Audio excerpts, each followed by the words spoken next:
All right, 3, 2, 1. Welcome. This is a Public Works podcast. My name is Joseph Blackman, and today I got a real treat for you.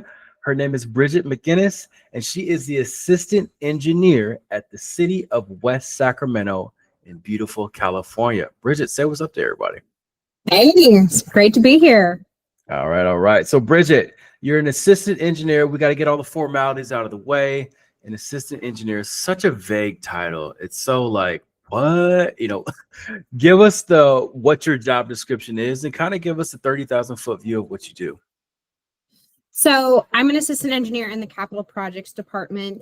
In many agencies, capital projects would be under Public Works. In West Sacramento, we're actually our own department, but we work hand in hand with Public Works regularly and on many of our projects. So we are still very closely attached to them, but I run capital projects. So I do a lot of things and wear a lot of hats. I'm kind of a generalist in that way.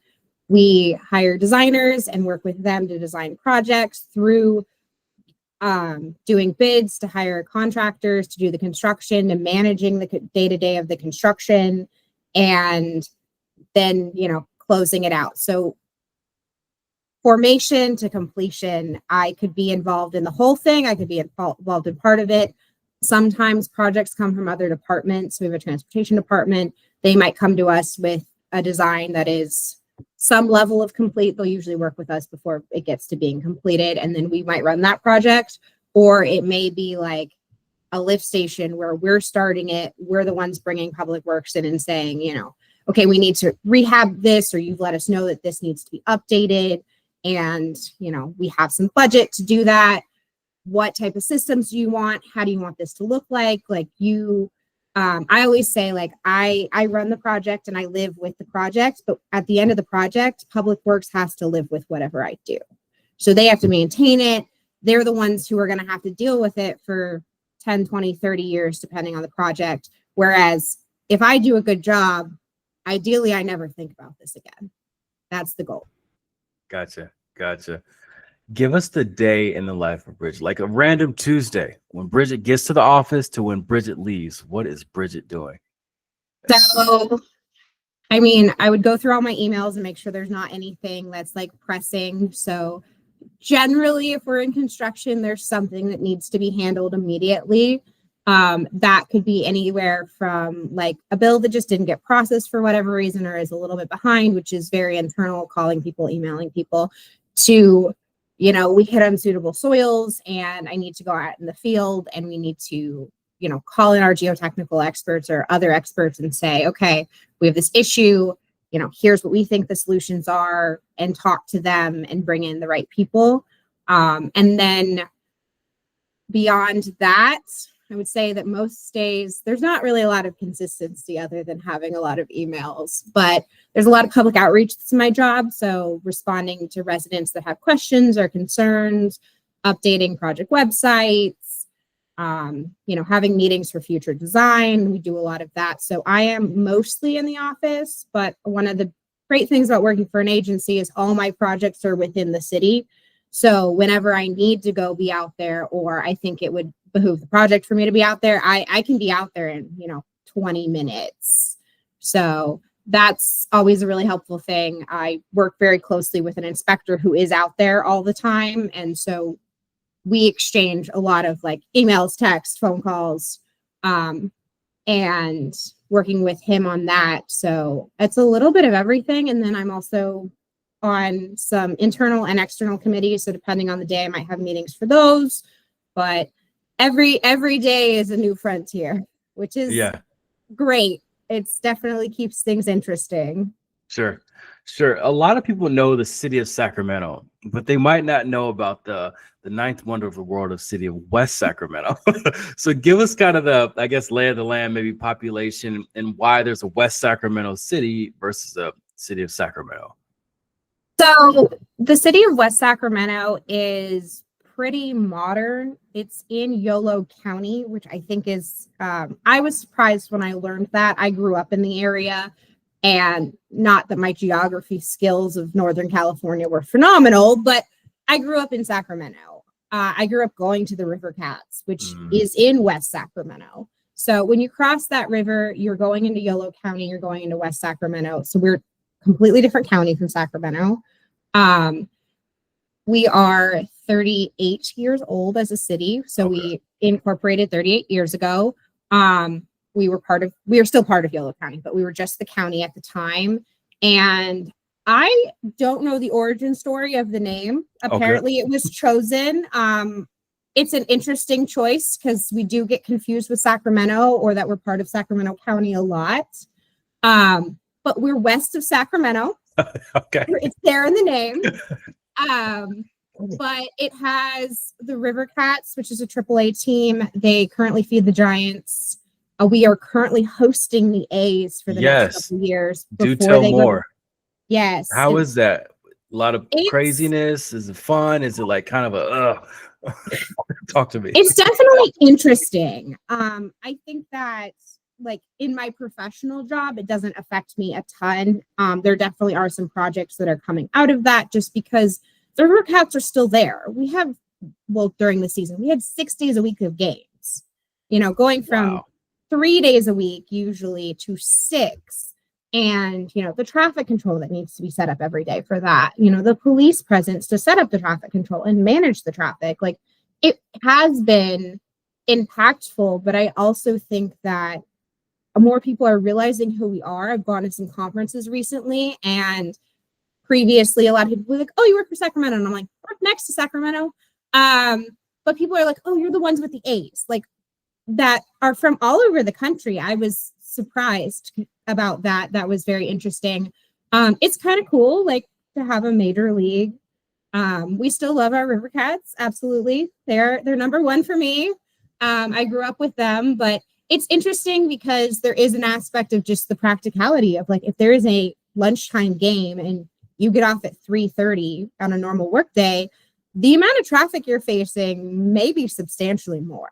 So I've seen it affect people like that. But I also think it's bringing a lot of people to the city, and a lot of people who have even grown up here or lived here for a long time are realizing all the gems that West Sacramento has. We have some great food. We, have some great bike paths. Like it really is a great place that I think most people just hadn't really been to, or they'd only been to for River Cats. But we've also been branded the baseball side of the river, which I love. Somebody up high really decided that we were going to take advantage of this opportunity. So we have signs to say like the baseball side of the river. And I kind of like getting to say that like, I work on the baseball side of the river. So I like it. Yeah, I think that somebody did a good job. I no idea who it was, but definitely have been enjoying that. And it's great. We were excited to have them. It was not something I was anticipating in my career working in, alongside a major league team. Like that was not on my bingo card. Yeah. And usually this is a good test to see if they're going to bring a actual major league team to the city. Not that the River Cats aren't near and dear, but still, like, what if there's an expansion? I have no idea if that's possible. I do know that the stadium is not currently set up for a major league team. But I don't know the level that would need to be remodeled for that. Yeah. I'm sure it's possible, but it's and it's right on the riverfront. Like there's some good food right there, in walking distance, some good beers.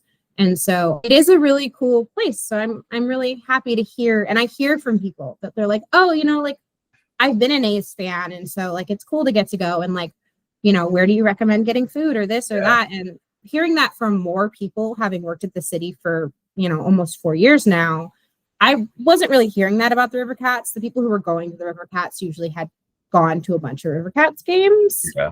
So it's been really cool. That's cool.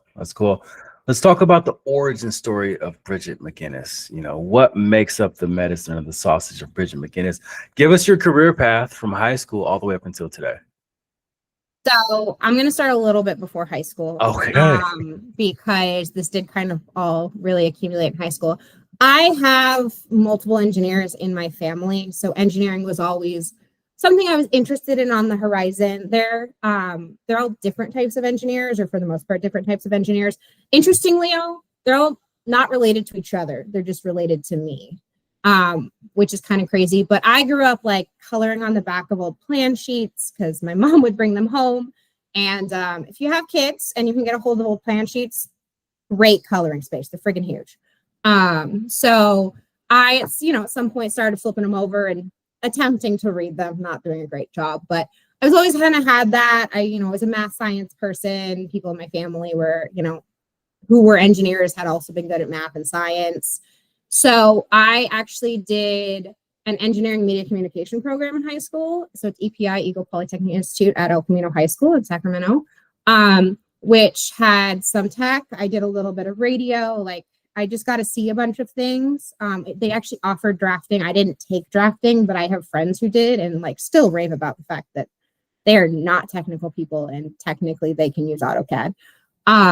So it became very abundant that I wanted to be an engineer. So I volunteered to be an intern before my senior year of high school. So I started pretty early in the intern space, just a couple hours a week, nothing crazy. It was mostly scanning paperwork and filing things, but I was there and I was talking to people and I was putting my face out there as being interested. So I kept doing summer internships. I went to the University of Portland in Portland, Oregon. So still stayed on the West Coast. But yeah, I went for civil engineering. I graduated in 2019. I moved back. I got a job in engineering. I was a term job. So it was like a 6-month, they just needed staff augmentation. So it's pretty short, but during that time, my husband, who was in the military at the time, had gotten moved bases. And so I was originally flying back and forth and could no longer do that. So I moved to Tennessee in February 2020, not the best time to move across the country. So I was out of engineering for a couple of years. And then when he was preparing to get out of the Army, I was looking for a job. We wanted to move back to California. Our families are here. I like the weather. There's skiing an hour away. I was used to living here. I liked living here. And so I had actually interned for West Sacramento the summer before my senior year of college. I'd done some private and some public during those 5 summers. But that was my only full-time internship. So I was working for them 40 hours a week for almost 3 months. And I really enjoyed it. I liked where it was located. I loved the staff. Everyone was super engaged. They were doing interesting projects. And so they had an opening. And the opening was for an associate engineer, which I was not at all qualified for. But I was like, hey, I'm going to apply. The worst they can say is no. So what happened is I got an immediate kickback from HR. You're not qualified. Was not shocked. So they ended up wanting 2 engineers. They got 1 at that level. And so they reopened it at a lower level. And so they reopened it, I think probably. And then they also pulled the old applications. And so I got an email saying hey, do you want to interview? And I was like, heck yeah, I want to interview. That's and cool. So it was a Teams interview at the time. So I went virtually and was like, hey, what are you working on? And I had worked on some of the projects that, because of the pandemic and just other things had kind of gotten, paused or stuff had happened. And so one of the major projects that was about to go to construction, I had worked on the summer that I was there. And I was like, you should just hire me just for this project. I already knew about half the project. Stuff had changed, but it was, bringing me up to date on that project was a lot less than somebody else. And I already kind of knew the vibe of the office space and had a basic understanding of how things worked, which was really great. So I started in November 2021. So I've been there almost 4 years. And that project was about to go to construction. So I hit the ground running with construction. And it was great. I was so happy to be back. It's not a huge agency. I think we're about 53,000 people, might be a little bit more now. So it's not a huge population, but just where we're located and who we have on, we do some pretty innovative projects, or we try to, and it's just a bunch of passionate people, which you don't always find. So it's been great. I was really happy to be back, but that was kind of my story. Okay. One thing I wanted to kind of park on was you said you did 5 summers worth of internships. Can you talk to those out there who are like, man, why should I do an internship? Like, why shouldn't I just party all summer then figure out a big person job when it's time? Fair enough. Well, I will say first off, most of those internships were not full time. So you can still party all summer if you really want to do that. I was able to start younger because I had family connections and I had the privilege of being able to volunteer.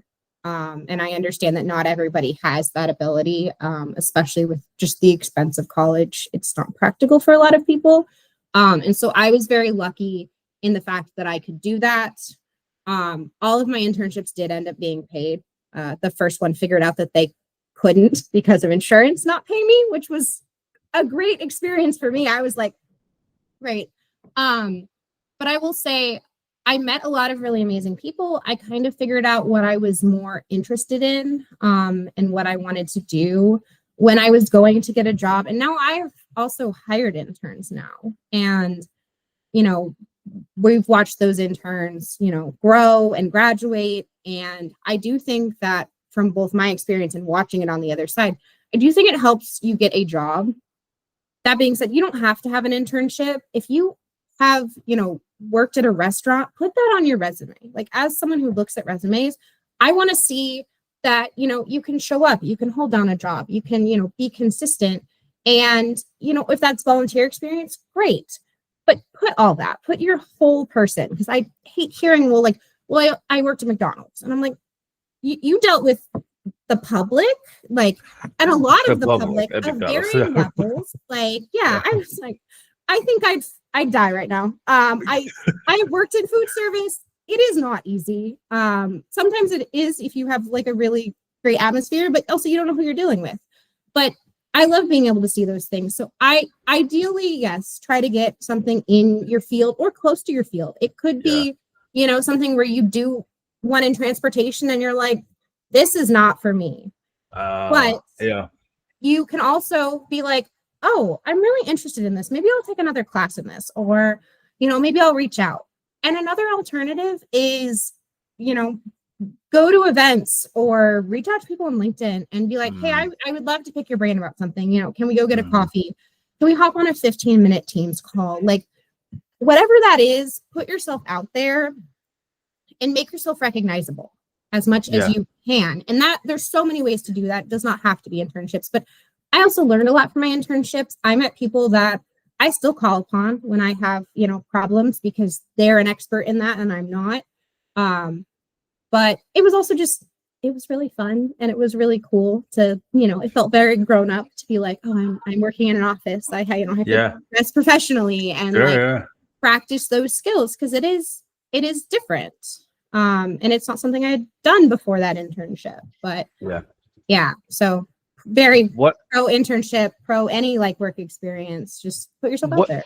Yeah, I can echo that also. I did an internship between my junior and senior year in college, and it was one of those, like you said, you got to get dressed up, you got to show up, you got to have a good attitude. And again, this is life skills. but in college, you can kind of just wear sweats and kind of sit in the back and sleep in class, whatever. But the internship teaches you those skills that, again, for 2.5 months, it changed the course of what where I was going, and I'm forever thankful for it. You talked about volunteering. I think that's a way, because it's that catch-22. We want somebody with experience, but they're like, how do I get experience if I can't get hired? So that volunteering aspect, how would one who's, let's say they're in college, how could they volunteer for a week, 2 weeks, a month, 2 months within an agency just to get that, like you said, something to slap on their resume to say, hey, I'm different than everybody else. I've actually volunteered and worked in this environment or done something in this environment. Yeah, it is hard to volunteer at a public agency. Depending on your connections, you could definitely ask to shadow someone. That's usually more like a half-day experience. Private agencies, depending on what's going on, maybe a little bit more open to something longer. But I will say having someone to come in who's only going to be there for a really short time is just kind of hard because you need to put someone with them. And depending on what's going on, that can be hard. especially for like me, like I get pulled out into the field. And so that's great if you can come with me, but you know, we need to make sure you have the correct PPE, and there's just some practicalities behind that. But you could volunteer at a food bank, or your church or anywhere. But you can show those consistent skills. You could also volunteer with a professional organization at your school. ASCE is at a lot of schools. APWA is not at a ton. But you know, like we have local APWA events where we ask for volunteers, and especially we ask young professionals to volunteer. So like we have a golf tournament coming up, and there's a couple young professionals that are going to go take photos. They're taking the day. They get a golf cart. I did it last year. It's super fun. But just, you know, you can put yourself out there. So I don't know. There may be agencies that have like a more shadowing program. We don't currently have one that is that short term, but it doesn't have to be a one-to-one experience. Like there's so many valuable experiences that are not one-to-one. And I will say, like, I have learned sometimes the most important things in the things that did not feel like they were professionally related, like just, you know, 100%. Personal experience or putting myself out there, whatever it was, just me being like, oh, I have a new experience. It's, you know, easier for me to talk to someone who, you know, has that same type of background or something, because I met and talked to somebody. But anything you can show that shows, you know, consistency, motivation, any sort of drive. And the other thing is, if you're passionate about something and you're going to tell me about volunteering at the dog shelter and like you light up, I can see that you care. Like that stuff does matter in interviews. It's very important to have the technical skills. Yes. But also it's a lot easier for me to teach you a technical skill than to teach you how to talk to the public.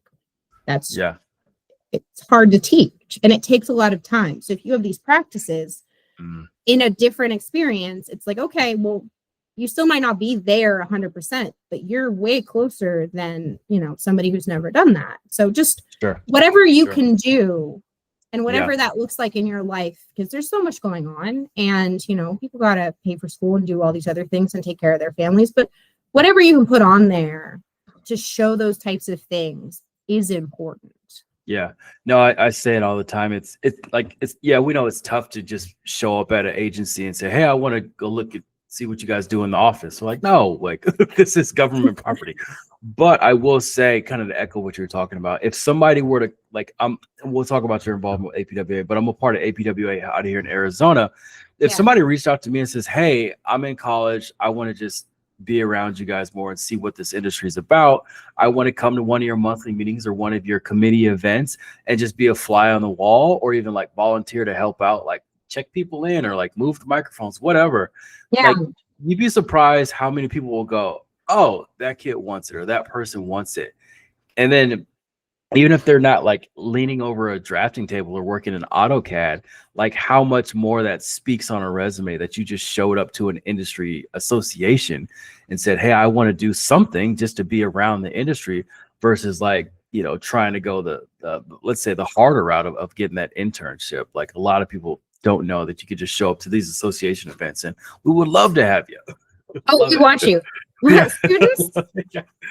Students, we really do want you to come to these events. Like 100%. Other professionals also please come, but like students particularly, like we are so excited to have you. And the other thing is that might be the thing that leads to an internship, you know. And the private agency, it works a little differently. Like generally they still will do a whole set of interviews, but if, you know, you volunteered and you talked to Joe over there at an event, and then you apply for their company and you're like, in. Oh, hey, like it makes a big difference. Yeah, 100%. Let's talk skill sets for a little bit. What would you say, like, let's say somebody in college or somebody younger is asking you, Bridget, what's the main skill set I should pick up to be successful at what you currently do? What would that one skill set be? If I had to pick one, and there are so many, I would say communication. We kind of already touched on it, but it's so important, and it's hard. It is hard to, you know, especially when things are going wrong, sit down and actively listen to somebody else who has a vastly different viewpoint than you, or talk to someone who is upset at your project because it impacted their life. And, you know, however you feel about that, you have to deal with those feelings. So like I work with consultants, I work with contractors, and then I work with the public. So I might be working with someone who's a super technical expert on something I have absolutely never done. And for that, a big part of that communication would be the willingness to ask questions, even if you think they're going to be stupid. And the thing is, like, people want to share what they're passionate about or what they're an expert in. So they're not going to get mad at you, or they shouldn't be. But also, you might find a creative solution by asking maybe like a kind of quirky question that is like, oh, well, we weren't thinking about this because, you know, generally we work in this box because that's the way that works for 99% of things. But maybe there's another alternative. And like I had that semi recently where we were doing a meter project and we were going to have to replace a bunch of meters. And I had brought in the meter crews just because I was like, I've worked with meters, but I'm not an expert and I know the standards that we need to follow. But like, I feel like I need a better understanding before I, you know, we write up these specs and I put this out and like manage this. And we happened to be talking and one of them mentioned something about, oh yeah, they've been able to fix some of them by, you know, calling the company and having them reprogram them over the air. And I was like, tell me more about that, because I have not had anyone mention this. And a lot of the meters that needed to be replaced was because they were in the wrong units. And so I called the company and I talked to them and I was like, hey, weird question. Can you reprogram the units over the air? And they were like, sometimes. And so we talked to them and the price was pretty low for them to attempt it. We didn't need to have a very high success rate. We had about 6,000 meters that needed to be replaced. And we were able to get almost 2,000 meters to the correct units, which they still are old. They're still going to need to be replaced at some point. But the point of this project was to get everything on the air and to the correct unit. So we took out a third of it. And it was because I invited people in who were experts and I asked questions that were probably dumb, but I don't know meters the way these guys know meters. And so, you know, put your ego aside and ask those questions. And then, you know, dealing with contractors, you have different levels of experience. You might be dealing with the guy who's, you know, brand new, been there for one day. Or you might be dealing with someone who's been doing this for 30 years and knows their stuff backwards and forwards. And again, ask the questions, you know, put yourself in front of them, just have some sort of working relationship, because I feel like we get to construction sometimes and it's like, oh, well, I'm dealing with the engineer on your team and like, I'm not talking to the superintendent or the field crews or whoever. And so for me at the beginning of the project, just as a practicality, I like to go check on my projects, a little anxious, but you know, being able to go out and be like, hey, this is who I am. If you see me out here, like, it's not necessarily a bad thing. So I've had projects where they weren't used to the engineer showing up and you could tell at the beginning, really? Like people who were not high up would not look at me. They were like, oh no, she's here. There's a huge problem. And I was like, no, I just have a question. Or like, you know, we had a project and I was going to be out of town when they were doing something and we had some residents that were concerned. So like I took their superintendent with me. I was like, hey, let's go talk to this person. You know, they have some questions. I can answer them, but like on the day I'm not going to be there. My inspector will be there. You know, the whole rest of the team will be available. But like, it would just be easier. Would you come, you know, talk to this person for 15 minutes with me? And they're like, oh yeah. And you can tell that like, depending on the contractor, sometimes they're not invited to those conversations and sometimes it's not appropriate, but sometimes it is so helpful to have their perspective and they're like, oh, you know, this person is really concerned. This is really, you know, valid, or we need to like maybe prioritize this or move this. And it's not just coming from me being like, hey, someone called and we have a problem.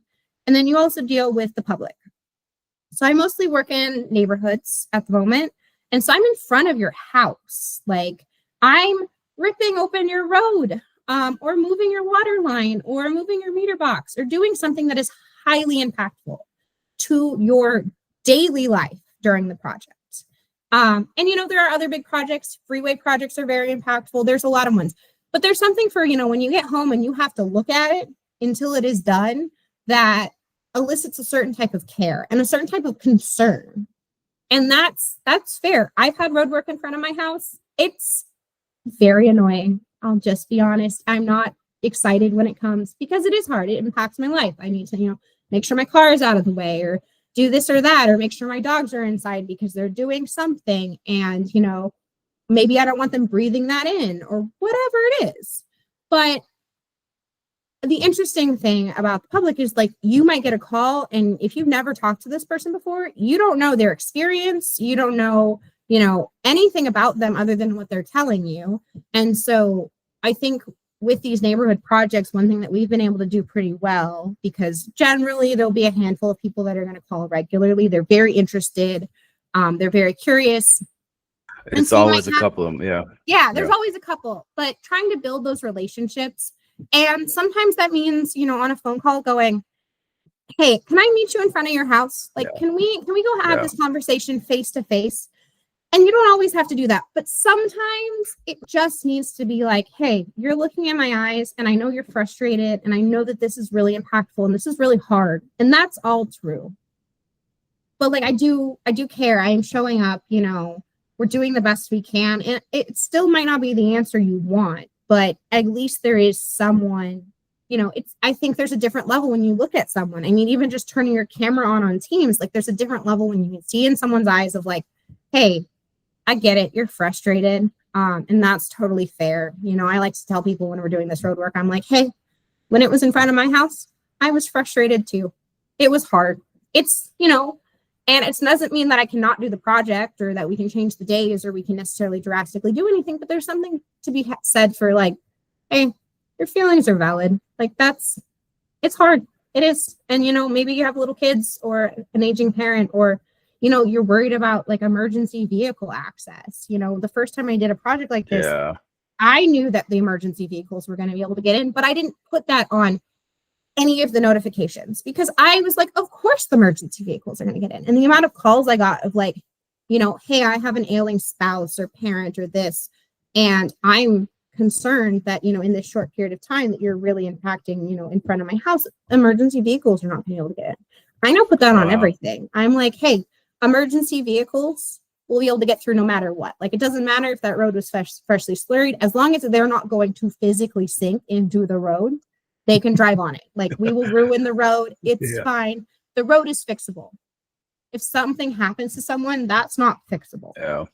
So, these things where you have to learn and practice. It is all practice. Like, put yourself out there, go talk to people you don't know, or work in a restaurant, or do something where you have to deal with different personality types, different levels of education, political backgrounds, whatever it is, because especially working in a public agency, you're going to get the whole thing. And I will say, I think some of my greatest successes are the ones that feel the best, are not necessarily a project completing. It's when, you have that resident that's doesn't like the project or, is really frustrated, and you're able to sit down and go like, okay, let's see how we can get you to understanding like the point of this project. You can still not like it, but like, can we get you to the point where like you see that maybe it has some value or maybe it's important or like, whatever that is. But I will say, I think I got a lot of practice talking to people through selling Girl Scout cookies. So like when people are like, oh, you can talk to anyone, I'm like, I sold Girl Scout cookies for 12 years. I talked to everybody. So even just those things, like if you have kids, like put your kids in situations that are safe, that they need to talk to people who maybe aren't the same people they see all the time. And you can do that at every level, but just put yourself in front of different people. Yeah. No, it's huge. It's funny. Whenever I ask that question about skill sets, communication necessarily, I would say 80% of the time comes up. And it's because it's not necessarily the hard skills that, let's say, got you where you're at and are going to get you to the heights in your career. It's going to be how Bridget handles these situations and handles the people in these types of situations. Yeah. I mean, like, the other thing is it's not easy to teach technical skills, but it's easier. If you're not a person that can talk to someone, that's tough. That's hard to teach. And the other thing is like bringing you on, it's hard for me to be like, oh, I'm going to put you in situations where you're going to have to practice that, because if you're representing the city and like you can't do it, These are live reps. Yeah. Yeah. One of the things we do, or I do with our interns, is when there are opportunities on projects that they're familiar with, where we need to talk to someone that's maybe a little bit easier of a conversation. I'll be like, hey, I need you to come with me. And I'm going to let you try to do it. I'm going to stand right there. And so I will jump in if you totally get derailed or if you get overwhelmed or if the situation changes, but I try to put them in front of people when it's appropriate, or even just bring them in a situation where I'm like, hey, I'm going to talk to somebody. I think you should come. You don't have to do anything. Or like, could you maybe take some notes or just kind of see how it goes, and just bringing people with you to more That's than huge. just the meetings. Like we bring our interns to all these meetings, and that's amazing. And it's a great experience, but bring them out there when you're doing those soft skills, like show people what that looks like when you can. Yeah. Yeah. You already gave us plenty of stories. So that's great there. What does Bridget do weekly, daily, monthly to get better and better? Like, what's your personal and professional development regimen like? So my main one is I'm really involved with APWA, which is American Public Works Association. I am particularly involved with the Young Professionals group that is commonly referred to as the YPs or the APWA YPs. So if you see that or I say that, that's what that means. I go to most of the monthly luncheons. Not every single one, but I try to go to all the ones that I can. And again, different professionals are being put in front of me. I'm meeting different people at the tables. I'm practicing those skills, talking to people, because it's still hard sometimes, it's still nerve-wracking. But I've been very involved with APWA for about 3 years. I have been on the YP board for about 3 years. I joined, and then very quickly they ended up forming a committee, and I got asked to be on it. I was kind of hesitant to do it. It was a 2-year commitment, and I was like, I don't know. And I was talking to someone, and they're like, tell me you'll do 1 year. And I was like, I can do that. And they're like, you're a volunteer, just try it. And I was like, I'll do 1 year. And they're like, okay. And so I was the networking committee chair. And then I enjoyed it so much. I was helping plan all of our events. I was working with all these amazing people. I was meeting just tons of wonderful people that when my year came up, I was like, you can't take my job. This is mine now. And so I then got tapped to be the next director. So I am the director-elect right now. I will be starting the directorship, I guess you'd call it, in December. I will be a voting member of the Sacramento board.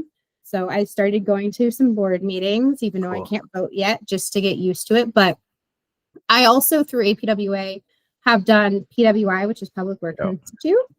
I will be finishing my last module in November, so I will be graduating. But again, the amount of experts that they bring in different fields, like they bring in, I think the lawyers tend to be my favorite because, generally if you're talking to the lawyer, there's a problem. So they're not the people we just call casually, and having people come, talk about hiring practices and firing practices and putting people on, improvement plans, and having this just room where you can just ask these questions and be like, hey, I've never had to deal with this because I currently only manage an intern, or I've never managed anybody.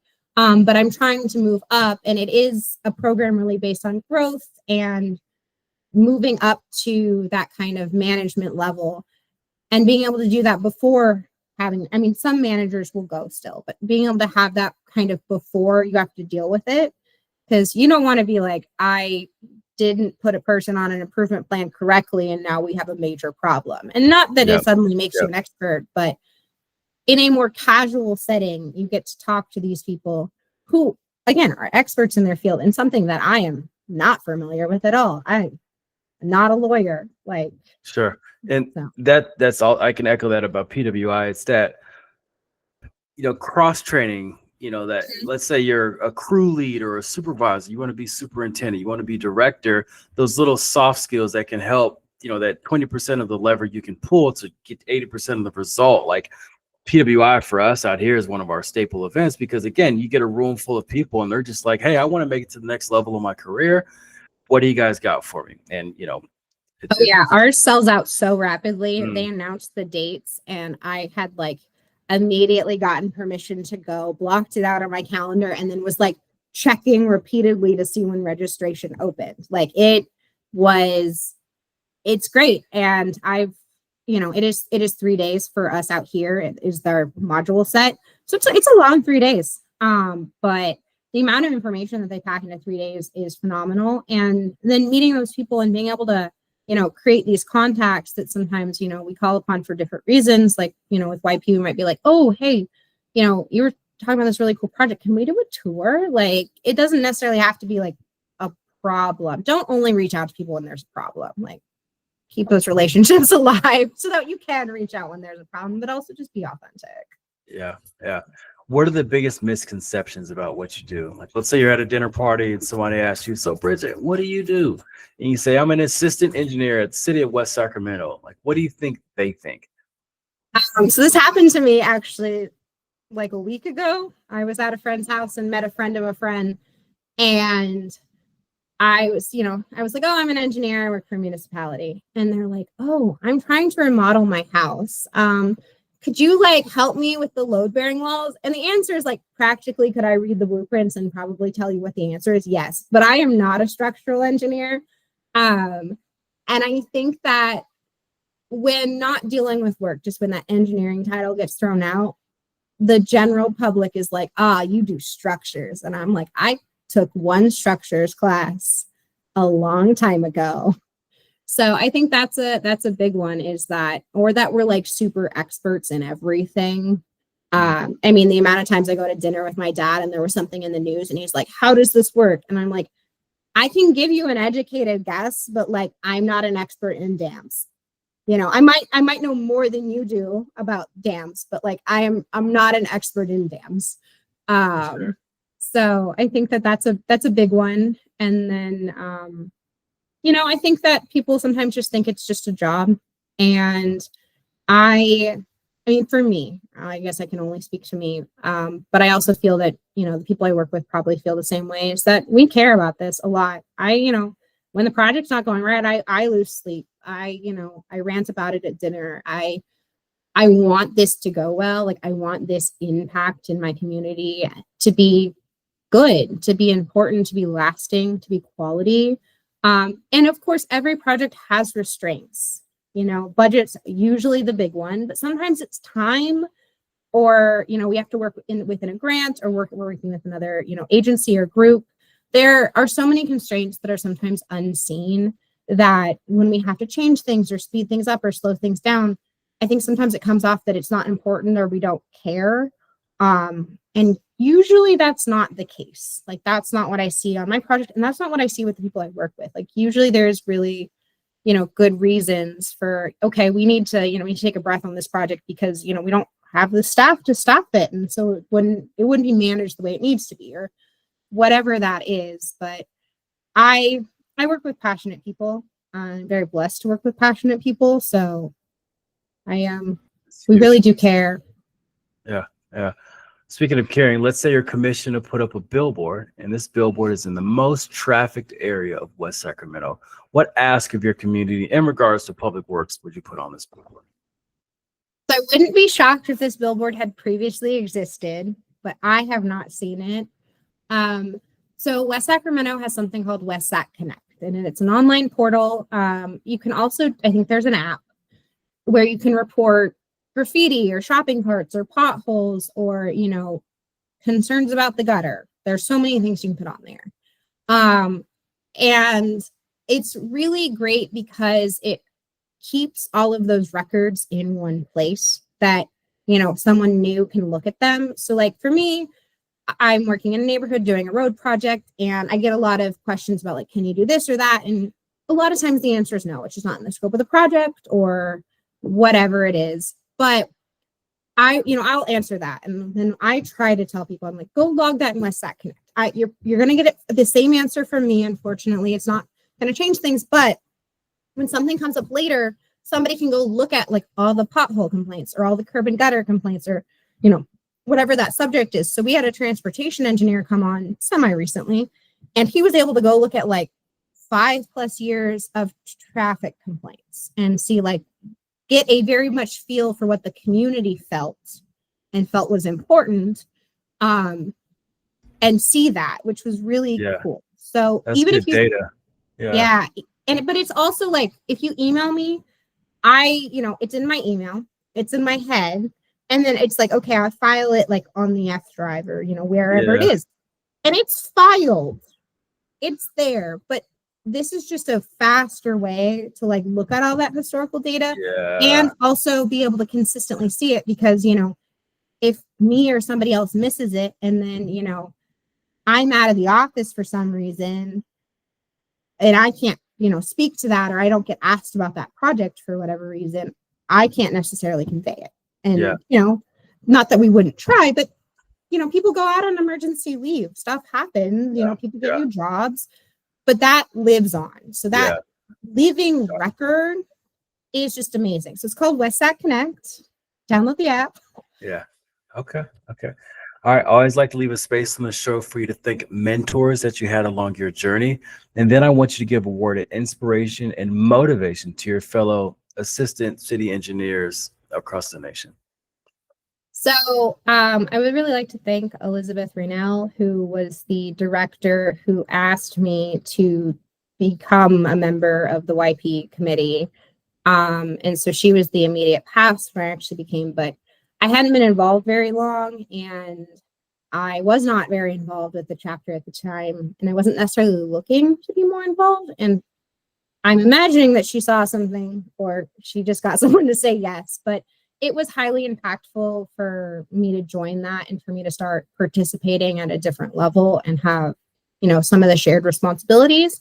And then Christopher Heylin is the current director, who has been like mentoring me through this experience. And then also Sam Tuttle is just on a bunch of committees and really amazing in our chapter. And she has also been just an amazing resource for finding, different things and learning about what's going on in our chapter and being able to get involved and bring different people in. And like, she's in marketing, so she's very good at like putting out the word to help bring us in and kind of helping teach me that skill set a little bit, just because that wasn't something I was doing. I was doing like a lot of the one-to-one, but not necessarily the bigger, pitches or, trying to bring people into a professional group that they need to go to after work, And so those three have just really made an impact on, my last 3 years here. And I can't imagine where I would be without my involvement in APWA now. And it seems so crazy that I really wasn't involved. Like, it's just such a part of my life now.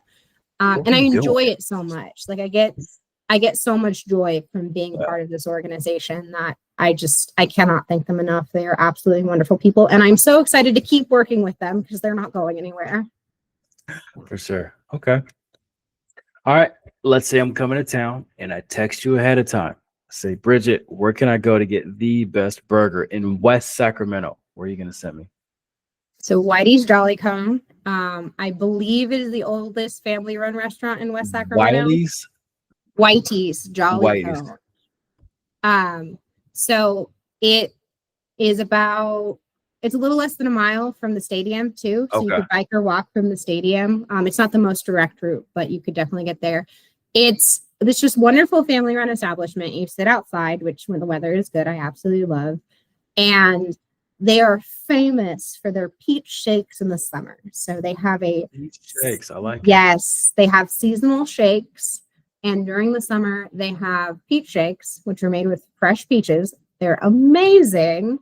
And it's like locally called peach shake season. So like, it's very fun for when that starts. There's people who I don't necessarily talk to very regularly. They're from other projects or, whatever it is that we don't talk regularly, but they either work in West Sacramento or they live there, and we'll suddenly all be texting each other. Like, I got my first peach shake today. Like, it's like a whole thing. And they're a very good restaurant. The food is good. But I always recommend getting a shake because that's my favorite there. Yeah, peach shake. You can't go wrong with that. I got to try it out. All right. Well, Bridget, thanks for hopping on the podcast today. Thanks for sharing your wealth of information and knowledge with us. To all the listeners out there, make sure you share this with somebody who you think needs to hear it. Bridget, any final words before we get out of here? Thank you for having me. I really appreciate the opportunity. It's been great. For sure. All right, Bridget, this has been the Public Works Podcast, and thank you, everybody, for tuning in.